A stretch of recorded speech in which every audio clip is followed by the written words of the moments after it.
नमस्ते मित्रांनो, हे बघा हे नवीन आणलेले पिले आहेत. 4 पिले आणले होते. हो काही महिना झाले, महिन्याचे पिले आहेत. कारण पाऊस होता त्याच्या अवघानं शेळ्याला दूध काही तेवढं व्यवस्थित भेटलं नाही प्यायला. तरी बी बरे आहेत, तेवढे काही खराब नाही तर पिले. पण पाऊस चालू होता त्याच्या अवघानं काय झालं, हे पिलेच रानात आणता बी आले नाहीत लवकर. आणि हो, दूध शेळ्याला नसल्याच्या अवघानं उबदारे आले नाही ती लवकर. आता रानं झाले तरी काय मी खायलेत, पाला पाला तोडायले चाटायले ती. आता सावरं त्यांनी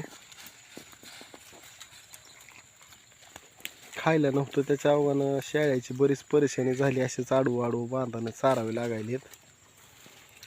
आणि हे बघा गोलू दादा आलाय. सार्थक सार्थक उठून उभार की, चुकला ना हात घाण करायला सोय. उठ उठ उठ, धानाच्या कडीला उभार. आज आईकडं निवदाचा कार्यक्रम आहे, जेवण असते गावाला. त्याच्या अवघानं आज काय शाळेत गेलाच नाही ते, म्हणून शेळ्याकडं आलाय. नको म्हणलं होतं तर आलाय महाग लागून. शाळेतच असतंय ती, लेकराचा नाद असतंय. हे सोयाबीन तर हो का काढायला आली. आता रान वापसलंय, काढून घ्यावी लागेल. आता गावकरीच होतो मी, महादेवापाशी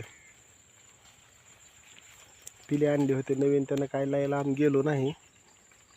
इथंच ह्या हिरीवर, ही जुन्या हिरीवर चारलीत शेरडं. इथंच काय लांब जाण्याचा प्रयत्न केला नाही, असंच कडी कोपऱ्यानं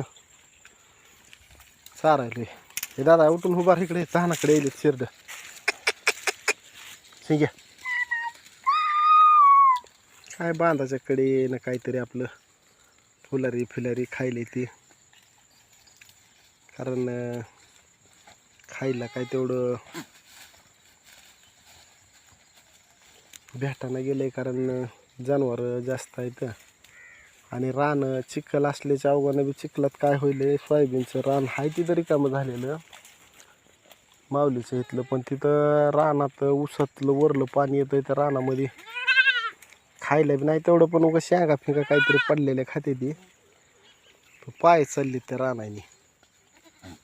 त्याच्या अवघानं इथंच बाप्पाच्या इथं आली कोण, पलाना या पलानीला कस तरी तासभर अडवली ती.